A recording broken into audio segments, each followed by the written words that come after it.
And of course, with a story like this, there are always political implications and calculations. So let's drill down on that angle. Now, let's bring in Julia Manchester, national politics reporter with our partners at The Hill. So Julie, the former president writing on Truth Social that his poll numbers have now never been higher, that Republican fundraising is breaking records. Is this part potentially of a political strategy?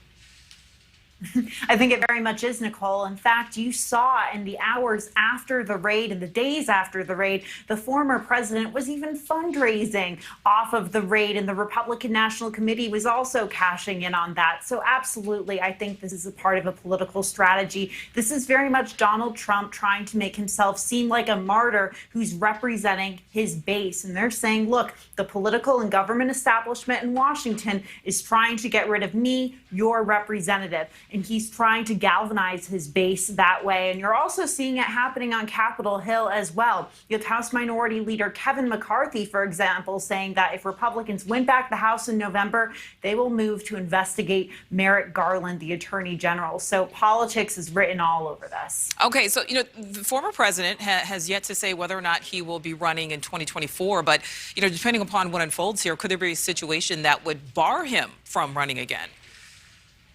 There could be a particularly legal situation where he would be barred, especially when it comes to the Presidential Records Act or, what happened to this classified information. I'm not a legal expert, so we're not at that point yet. However, I'm sure there could be something that could happen. That said, though, I think that's going to open the door to a lot of legal challenges. You're going to see lots of legal back and forth. You're going to see a lot of, pushback to that. It's probably not going to be a popular position with President Trump's base and even maybe some people outside of President Trump's base. So, we'll have to see where it goes. But right now, we're not at that point yet.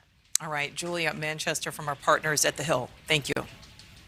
Thank you. Thank you for watching. Go to newsnationnow.com to find NewsNation on your television provider. And don't forget to click the red subscribe button below to get more of NewsNation's fact-driven, unbiased coverage.